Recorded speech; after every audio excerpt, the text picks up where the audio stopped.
Oke.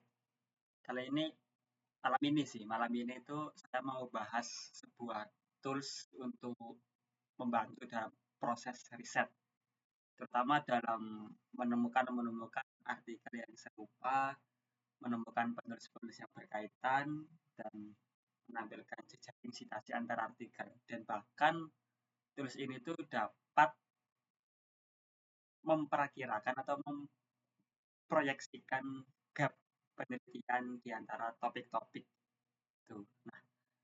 Nama aplikasinya itu Research Rabbit. Aplikasi ini itu dikenalkan oleh dosen saya, Pak Henry, di sebuah mata kuliah metode penelitian. Jadi Pak Henry itu menyarankan aplikasi ini, ya sebenarnya web ini untuk membantu kita dalam menemukan artikel-artikel yang berkaitan. Misalkan ketika kita ingin meriset terkait topik gamifikasi atau self-regulated learning, nah terus itu dapat membantu menemukan paper-paper yang saling mensitasi dari induk paper, atau bahkan bisa menemukan paper-paper yang memiliki penelitian dengan topik yang sama. Itu nama aplikasinya tadi Research Rabbit. Nah, sederhananya Research Rabbit itu sama seperti Leadmap. Kalau pernah dengar namanya Leadmap, mungkin sudah bisa tergambarkan. Kalau sudah pernah menggunakan Publish or Perish, mungkin juga sudah paham bagaimana konsep dari aplikasi ini bekerja, apalagi jika sudah sering menggunakan Force Viewer. Untuk mencarinya sederhana, bisa di searching saja di Google, namanya Research Rabbit. Nanti ada di halaman atau nomor pertama dari pencarian Google. Bisa tinggal langsung diklik, kita akan diarahkan ke landing page-nya, landing page. Kita bisa langsung login ketika sudah memiliki akun. Nah, jika belum punya akun, kita diminta untuk mendaftar menggunakan email. Tuh, bisa menggunakan email pribadi, afiliasi, maupun email-email yang lain. Cuman kalau saya sendiri lebih suka menggunakan email afiliasi agar lebih mudah untuk melakukan riset password dan kawan-kawan. Nah, ini tampilannya. Ini tampilan dari Research Rabbit.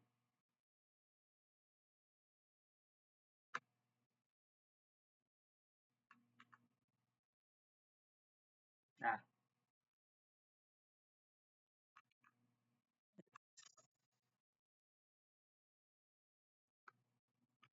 ada beberapa toolbar, ada new collection, ini untuk membuat pencarian baru, koleksi baru. Lalu kategori ini itu semacam grup grup dari collection.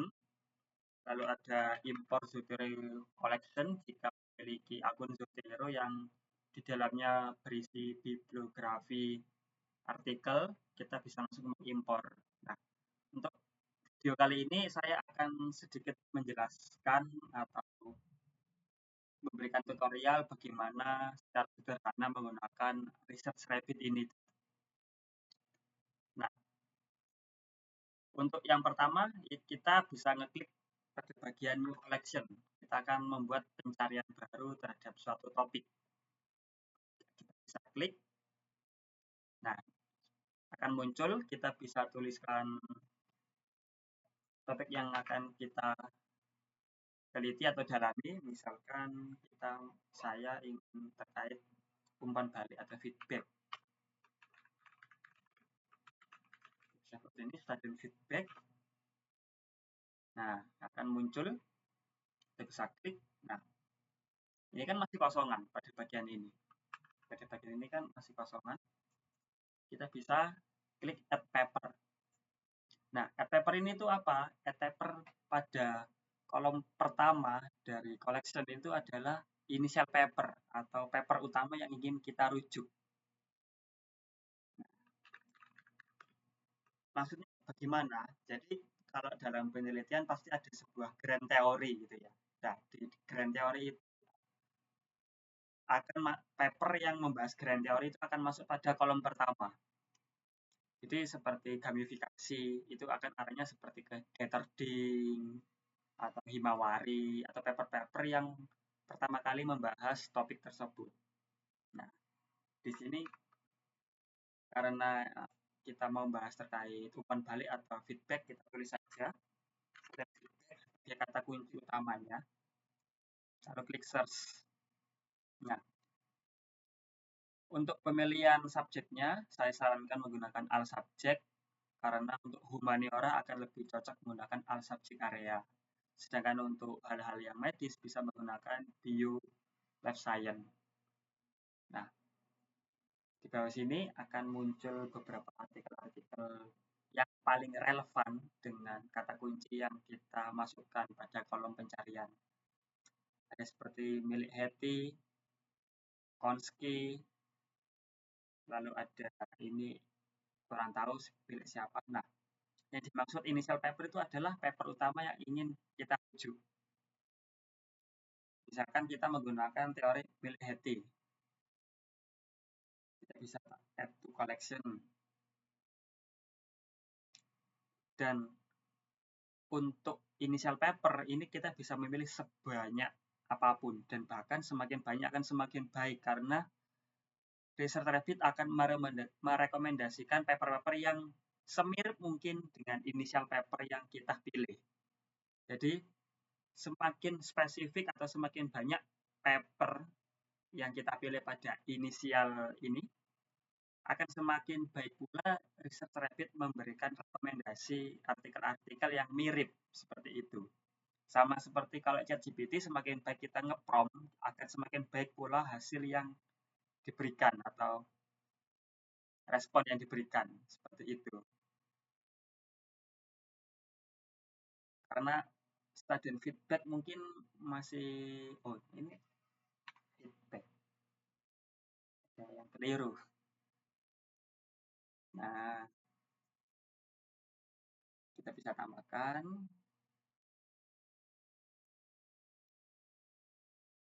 semakin banyak akan semakin baik. Jika memiliki artikel yang berdoi seperti buku-buku, kita bisa menambahkan langsung pada bagian kolom pencarian. Oke, mungkin saya akan tambahkan beberapa ya. Tidak semua artikel bisa muncul di Research Rabbit karena basis datanya menggunakan semantic scholar. Jadi jika tidak menemukan paper yang diinginkan, ya tidak perlu kaget karena basis datanya tidak semasif seperti Crossref maupun Google Scholar gitu. Oke, mungkin cukup ketika kita sudah merasa cukup dengan pilihan paper, kita bisa close. Nah, ini pada kolom ini adalah initial paper yang kita gunakan sebagai basis data awal dalam menemukan similar work atau similar paper yang akan direkomendasikan oleh Research Rabbit. Bagaimana caranya? Kita bisa klik select all di atas ini. Kita klik. Nah, ini kan sudah 12 selected paper. Nah, kita bisa klik similar work pada bagian ini. Ini untuk mencari paper yang mirip. Paper yang mirip atau topiknya mirip yang dibahas. Sedangkan earlier work dia mencari paper-paper yang disitasi sebelum paper yang kita pilih tadi dipublikasikan. Sedangkan letter yaitu paper-paper yang dipublikasikan setelah paper pilihan kita dipublikasikan. Jadi earlier itu penelitian sebelumnya, letter itu penelitian sesudahnya. Nah, ini terkait artikel. Sedangkan untuk explore people ini terkait orang-orang yang meneliti. Misalkan seperti di sini ada milik Chow dan Hedge. Nah, pada bagian explore people akan Research Rabbit akan menampilkan orang-orang yang menuliskan artikel tersebut. Jadi membentuk sebuah koneksi antar author. Explore paper untuk koneksi antar artikel, sedangkan explore people koneksi antar author gitu. Suggested author pun sama. Research Rabbit memberikan rekomendasi author-author yang sepertinya memiliki potensi terkait di topik-topik atau paper yang sudah kita pilih di awal. Nah, ini kan sudah ya. Kita bisa klik similar word untuk mencari paper-paper yang serupa. Bisa kita klik. Nah, di sini kan banyak lah. Mungkin kalau orang-orang akan sedikit, apa ini jaring-jaring ini? Nah, jaring-jaring ini tuh maksudnya ialah keterkaitan antar paper-paper. Nah, misalkan kita ambil contoh Ho. Nah, Ho 2021, paper milik Ho yang diterbitkan tahun 2021 memiliki koneksi dengan berbagai paper. Hal ini ditunjukkan dengan panah-panah. Jadi, Han 2019 itu mensitasi milik Ho 2021. Malaika 2020 saling mensitasi. Nah, jadi kita bisa melihat jaring-jaring atau jaring-jaring hubungan. Nah, misal kita tidak jelas siapa yang saling mensitasi. Nah, seperti Li mensitasi milik Malaika 2020. Nah, kan bisa dilihat ini.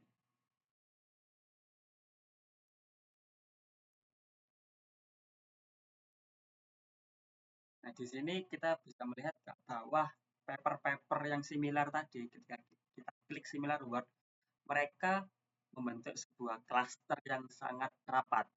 Jadi dapat dikatakan bahwa paper-paper yang direkomendasikan oleh Research Rabbit tersebut memiliki hubungan yang sangat kuat. Bukan yang sangat kuat ya, memiliki hubungan yang cukup dekat dan masih dalam satu klaster besar yang sama, yaitu student feedback. Nah, ini kan untuk network, sedangkan untuk timeline kita bisa melihat perkembangan di sisi tahun. Misal milik Carlos, oh bukan, ini tahunnya tidak teridentifikasi. Nah, misal Butler 1995 itu ialah paper yang paling lawas dan disitasi oleh banyak author.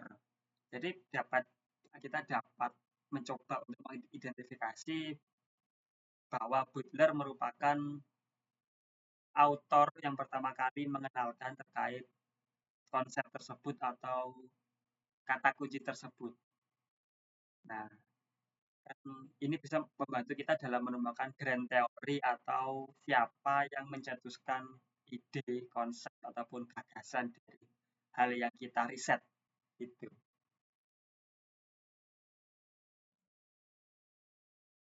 Jadi, riset rapid sederhananya seperti itu. Nah, lalu, bagaimana cara kita men-save kumpulan paper yang direkomendasikan oleh Research Rabbit? Caranya cukup sederhana, yaitu pada kolom similar work, sesuai yang kita pilih tadi, kita klik select all. Klik select all.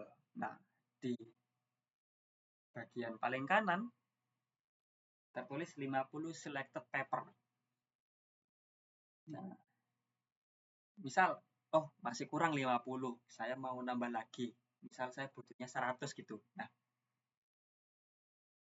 di Research Rabbit untuk bisa menampilkan hasil hingga 100 itu kita perlu scroll hingga paling ujung bawah, kita klik plot more.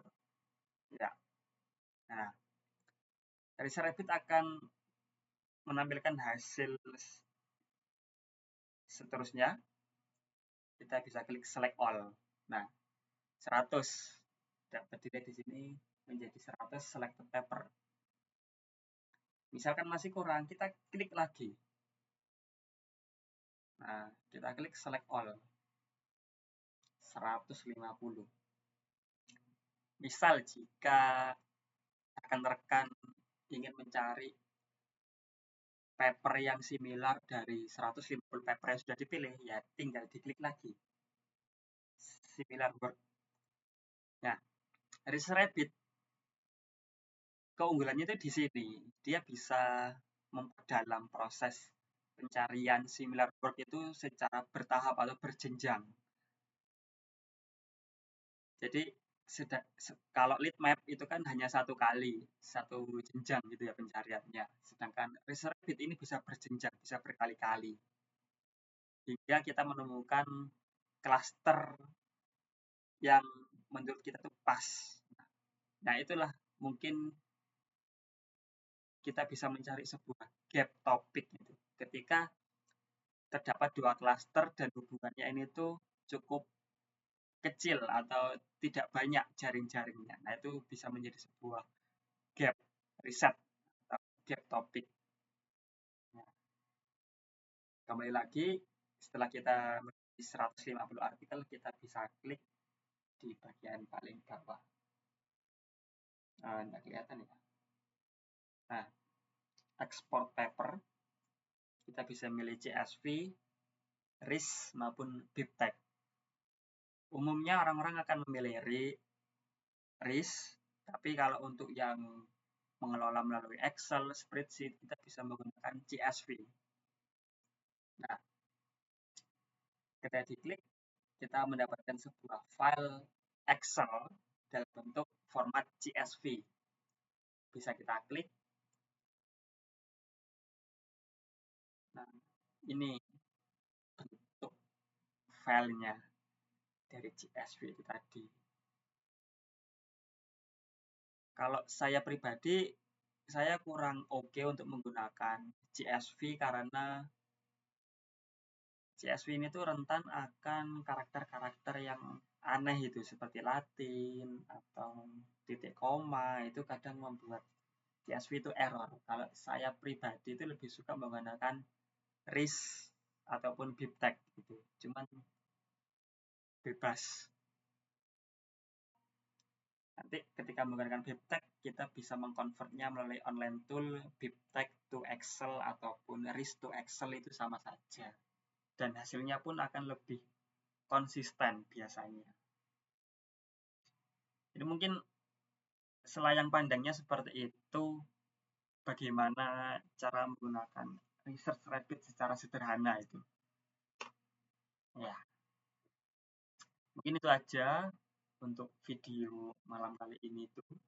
Karena menurut saya aplikasi ini tuh cukup menarik untuk dijelajahi dan dimaksimalkan potensinya. Oke, terima kasih sudah mau nonton. Silakan untuk mencoba dan mengeksplorasi Research Rabbit.